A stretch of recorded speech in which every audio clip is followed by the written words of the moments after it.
continuamos en el programa y anticipábamos que teníamos el honor de recibir un docente universitario que trabaja también en el fuero penal en un juzgado de Rafaela y vino generosamente a este programa.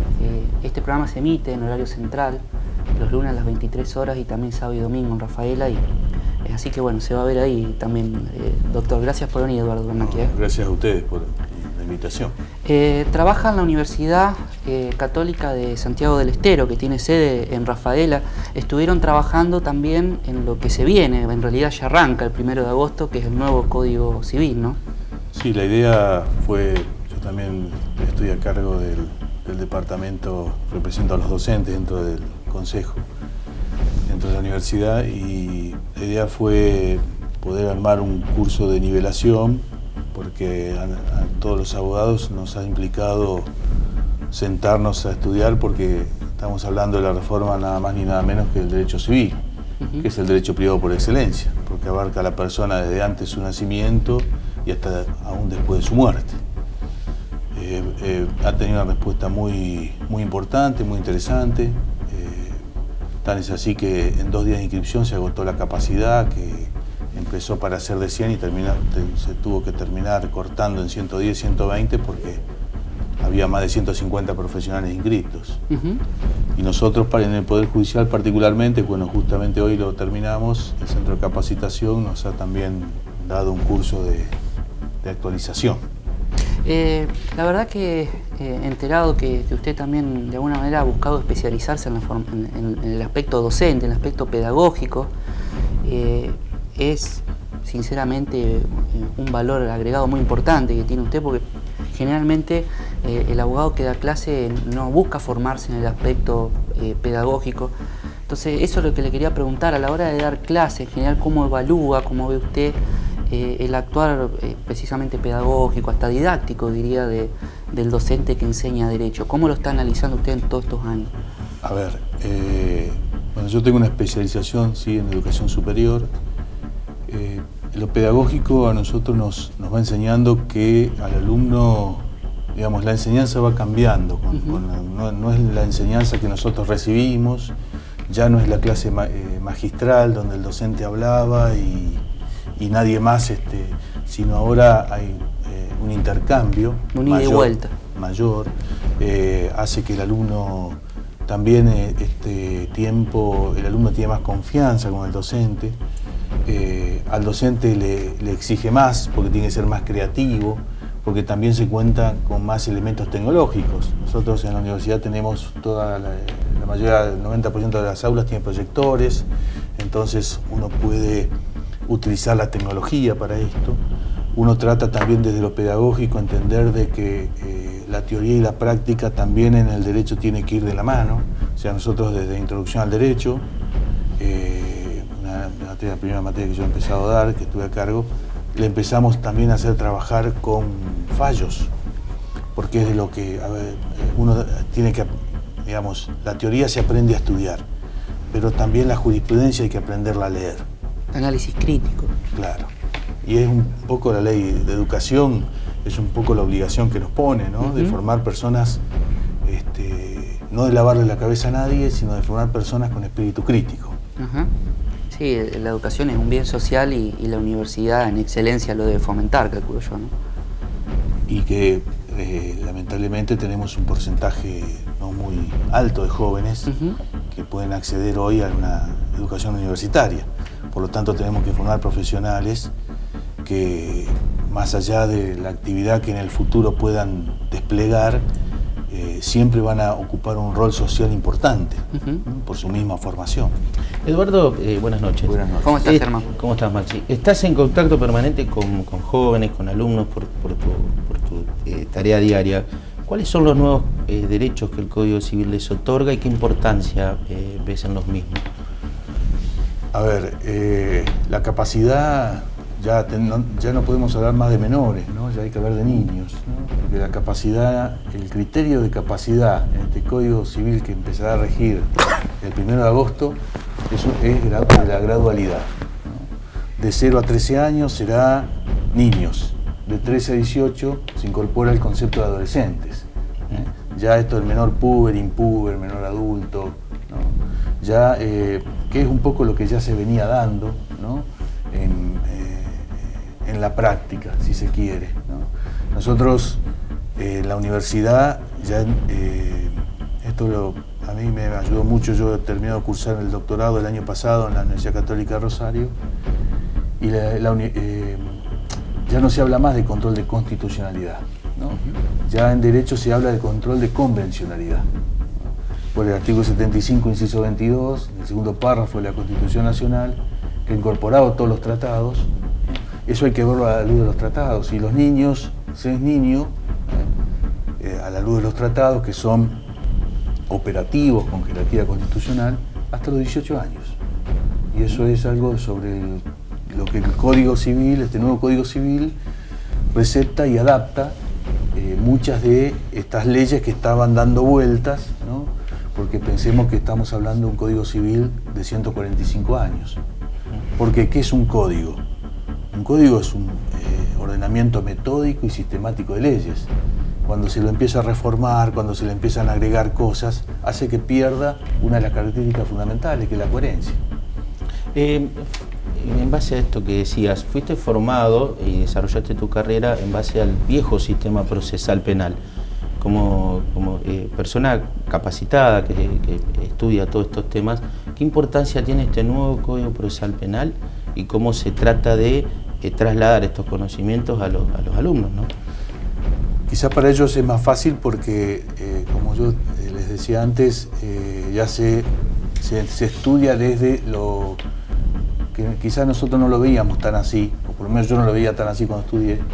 Ya se estudia más desde lo constitucional y de lo convencional. Es decir, este nuevo Código Procesal Penal nuestro, más allá del juicio de valor que se le puede hacer, responde a lo constitucional y a lo convencional. Y a los chicos se los forma hoy en esto. No como una alternativa, sino como un camino a seguir. Es decir, el respeto de los derechos del imputado, pero también el respeto a los derechos de la víctima. Aprender que la investigación no se hace a partir de una declaración, la investigación se hace a partir de la prueba. Y lo tenemos con los casos, con los leading case de la Corte Suprema, ¿no? Llámale Casal, llámale, bueno, el que se te ocurra, ¿no? Donde no puede faltar la prueba, ¿no? Y todos los principios procesales, ¿no? La igualdad de armas, el tema de que el control de la prueba por parte de las dos partes, ¿no? Bilateralidad. Decía en la Revolución Francesa, Mirabeau creo que el que decía, denme si quieren como juez mi peor enemigo, con tal que el juicio sea público. Y bueno, y esto es lo que receta el nuevo Código Procesal Penal, la publicidad, la inmediación, la oralidad, la inmediatez. Da la sensación un poco, en la línea de lo que está contando Germán, que este nuevo Código Procesal en la provincia de Santa Fe ventiló muchas ideas, actualizó, yo digo en términos muy vulgares, doctor, se han desempolvado trajes, despachos, porque ahora es toda la sensación que es más de puertas abiertas. Pero hay muchas vacantes y da la sensación también de que la justicia de por sí misma siempre tuvo esa sensación de que iba un poco más lenta. ¿Cómo lo están observando en este nuevo sistema usted? Pasa que esto tiene una gran contra, que es que la justicia penal vive de su fuente de alimentación, son los hechos ilícitos, los delitos, ¿no? No es contravencional, es penal, actúa después. No se ha podido decir, bueno, paramos por 2 o 3 meses, preparamos y empezamos, ¿no? Hubo que empezar, como todo comienzo es difícil, el salto es muy grande, es uno de los mejores códigos que hoy tiene el país, pero es muy grande el salto, ¿no? Entonces cuesta adaptar lo presupuestario, las mentalidades yo creo que todos nos vamos preparando, pero no nos olvidemos que este sistema nos expone mucho más, ¿no? Claro. Entonces hay que conocer, hay que saber cuáles son los límites, ya no se arreglan las cosas dentro de un despacho, sino que todo se ventila en una audiencia oral. Es al revés de lo que estábamos acostumbrados. Cualquier manual de litigación oral, ustedes van a ver que les va a decir que cuanto más se habla, peor es. No es que hay que dar una clase magistral de derecho, ¿no?, en una audiencia oral. En una audiencia oral, lo que abunda sí daña, ¿no? Hay que aprender a hablar. Por eso muchos colegios de abogados de la provincia, si ustedes recorren, han dado cursos de teatro. Claro, claro. Yo tenía un docente como usted, ex camarista laboral, bueno, la Jurain lo voy a nombrar. Él decía, a mí me parece que en alguna vez, esto lo digo con cariño porque un tipo que sabe mucho de derecho, decía, le gusta mucho la filosofía del derecho, decía, alguna vez los abogados tendrán que tener una materia que sea algo parecido al estudio del teatro, y lo dijo hace mucho tiempo, que yo hace mucho que camino a la universidad, algún día voy a terminar, y me quedó grabado porque ahora usted lo está planteando, o sea que era un visionario en ese aspecto. Sí, porque aparte, a ver, yo también soy mediador, he hecho el curso de mediación, y ahí aprendemos que en el lenguaje de la persona solo el 20% es oral. Es oral, exacto. Es mucho gestual. El 80% es gestual, la posición de las manos, de los pies, del cuerpo, ¿no? La posibilidad de mirar al otro, la posibilidad del hablar pausado, ¿no? Es todo parte de un combo que significa un salto de calidad grande. Pero bueno, uno hoy lo ve como quizás no bueno en algunas cosas, pero 2 o 3 años en un proceso que va a llevar muchos años, no es nada, ¿no? Uno nunca tiene que perder de vista la perspectiva de esto. Y así nosotros intentamos formar a nuestros alumnos, ¿no?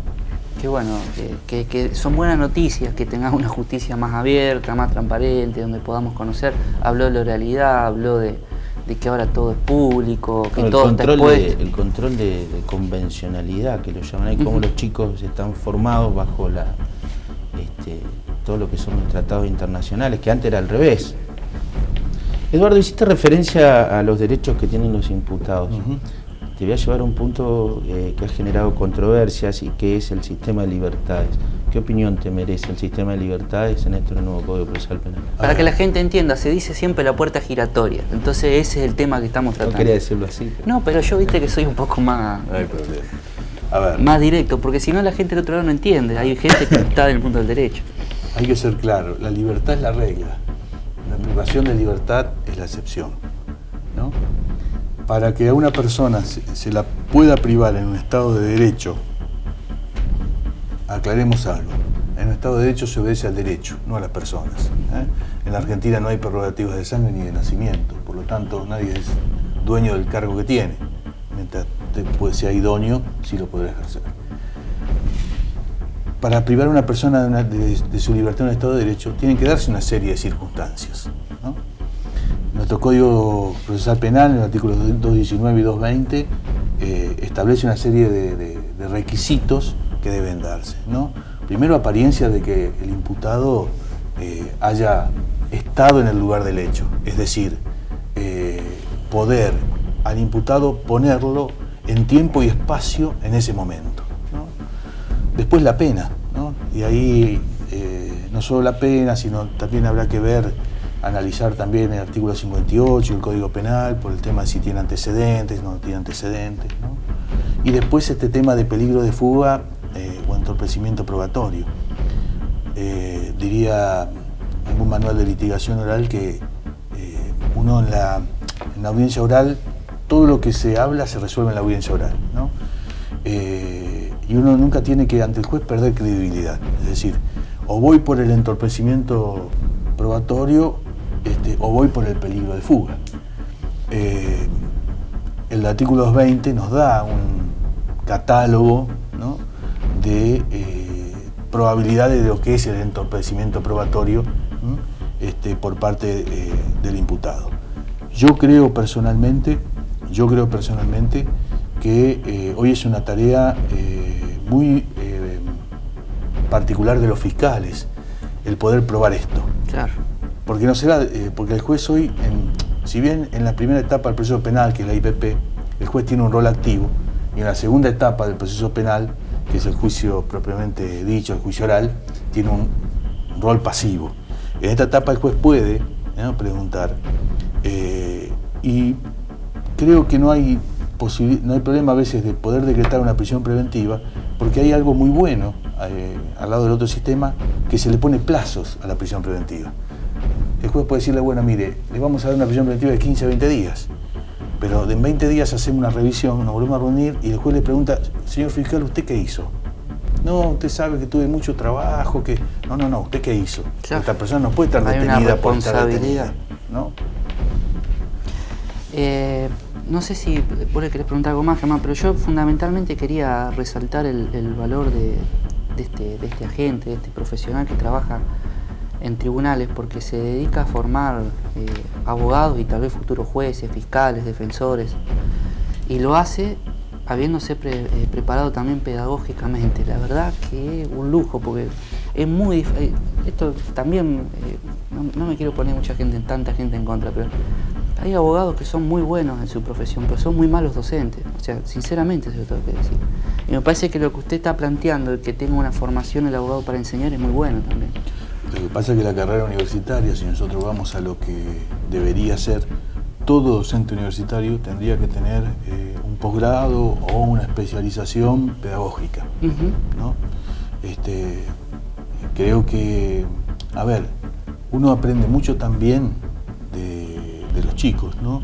Claro. Porque yo asumo que también una de las formas que a mí me ha llevado a tener que estudiar es a no querer pasar papelón delante del curso. Es decir, claro, el alumno pregunta, exige. Hoy es distinto, ¿no? Ese intercambio genera una presión adicional, ¿no? Porque si uno va a una clase magistral, habla, da su bolilla y se va a su casa y nadie le hace ninguna cuestión, es una cosa. Ahora, si uno tiene que ir y encima responder preguntas y encima llevarle un fallo a los chicos, es también una formación, ¿no? Porque, a ver, uno entiende, y también en la pedagogía esto se habla mucho, de que el enseñar también es recibir, no es solo dar, ¿no? Exacto. Porque uno recibe mucho. Uno aprende de eso, ¿no? mientras enseña. Claro, uno aprende también, a veces se forma también para la vida profesional, ¿no? Alguna situación de los chicos, ¿no? Aprende a acompañarlos, porque en definitiva nosotros, y eso lo ve uno cuando es docente, uno aprende a sentirse corresponsable después de ellos, ¿no? Porque yo después los veo a algunos que ya se han recibido en la vida profesional y me vienen a veces, bueno, yo todavía pertenezco al proceso de transición, ¿no? Porque no es que se cortó el nuevo proceso penal y arrancó uno nuevo y el otro no existe, ¿no? El proceso de transición todavía sigue. Y uno a veces los ve venir con un escrito o algo y uno quiere que sea bueno ese escrito, ¿no? Porque uno se siente corresponsable de lo que ha formado. Totalmente. Le agradezco mucho, doctor Eduardo Bernacchia, que haya venido. Gracias a ustedes. Abogado, trabaja hace muchos años en la justicia, seguramente va a seguir creciendo en ese ámbito por su dedicación y sobre todo con la humildad que lo hace, ¿eh? Así que muchas gracias. Gracias a ustedes. Gracias, vamos a un corte y venimos con los doctores Alfonso, puede decirse, en relación a una causa muy seria que conmovió nuestra región vinculada a la Escuela Especial Sara Faisal.